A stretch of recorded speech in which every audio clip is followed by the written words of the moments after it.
Deux méthodes infaillibles pour apprendre à épargner lorsque vous ne savez pas encore le faire. Vous savez, dans la gestion de l'argent, beaucoup ont tendance à dire qu'il faut budgétiser 80, 10, 10, 50, 20, 20, 10. Quand je dis 80, 50, 20, tout ça, c'est en pourcentage. Eh bien, moi, j'aime dire que ce n'est pas possible, ce n'est pas important parce que si vous ne savez même pas combien vous avez gagné le mois passé ou il y a 2 mois, ou bien combien vous avez dépensé il y a 2 mois, alors ce n'est pas nécessaire. Parce que vous ne savez même pas, vous n'avez aucune idée de l'état de vos finances. Et donc, pour budgétiser, ça sera assez difficile. Vous voyez. Donc, pour commencer, il faut déjà suivre ses finances. Ça, je vous l'ai déjà dit. C'est assez simple à faire. C'est ce que vous gagnez, vous notez au quotidien. Ce que vous dépensez, vous notez aussi au quotidien. Mais ici, on ne va pas parler de cela. On va parler dans le cas où vous voulez démarrer. Vous ne savez pas combien vous gagnez concrètement, combien vous dépensez concrètement aussi au quotidien. Mais il y a une méthode qui est assez importante et assez imparable pour débuter l'épargne. C'est la méthode des 50%. En quoi elle consiste? Peu importe ce que vous gagnez au quotidien, que ce soit 1000 francs, 5000, 10 000, 50 000, vous pouvez vous dire que j'ai le droit de dépenser 50% de ce que je viens de gagner. Cette méthode est imparable parce que vous ne vous privez pas pour l'épargne. Oui, vous vous dites que je peux dépenser 50%. Donc si c'est 2000, je peux dépenser 1000 francs. Si c'est 10 000, je peux dépenser 5 000 francs.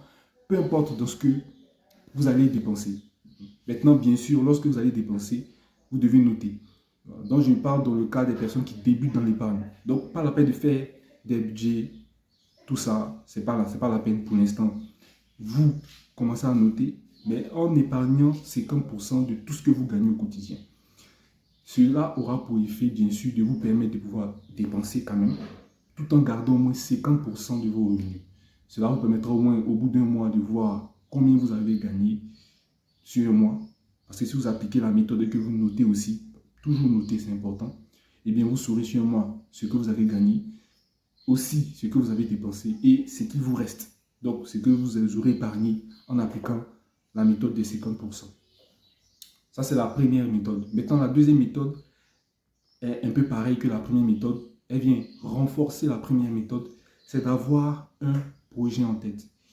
Oui, parce que si vous voulez mieux épargner, rien de mieux que d'avoir un projet dans lequel vous pouvez mettre cet argent-là.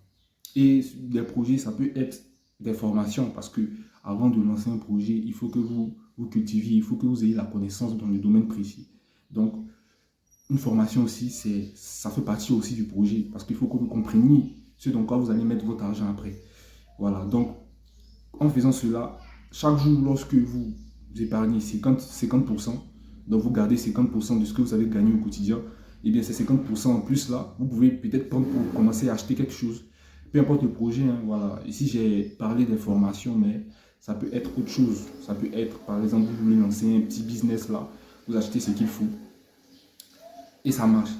C'est ce que nous-mêmes nous faisons au Club des investisseurs 2.0. Nous sommes en train de lancer une chaîne de stand de vente de panini. Actuellement, nous sommes au deuxième stand. L'objectif, c'est d'atteindre au moins les 5 stands avant la fin de l'année et après passer à un restaurant. Donc, vous voyez que c'est la même chose que j'applique. Je prêche ce que moi-même je fais. Donc, bien sûr, cette méthode fonctionne aussi si vous notez. Quand vous allez commencer, vous ne budgétisez rien du tout. Pas la peine de vous asseoir, faire des budgets, des prévisions. Voilà, non, ce n'est pas nécessaire parce que vous ne savez pas concrètement combien vous gagnez, combien vous dépensez. Donc, pour commencer, bien sûr, vous devez avoir une feuille, une fiche sur laquelle vous allez noter tout ce que vous allez faire entrer ou faire sortir. Mais en même temps, vous appliquez cette méthode qui est je peux me permettre de dépenser 50% de ce que je viens de faire entrer. Peu importe dans ce que vous allez dépenser. C'est après, bien sûr, que vous saurez maintenant dans quoi vous dépensez et vous allez analyser et réduire les dépenses, budgétiser correctement. Donc, ces deux méthodes-là sont très infaillibles. Appliquez-les dès maintenant et dites-moi en commentaire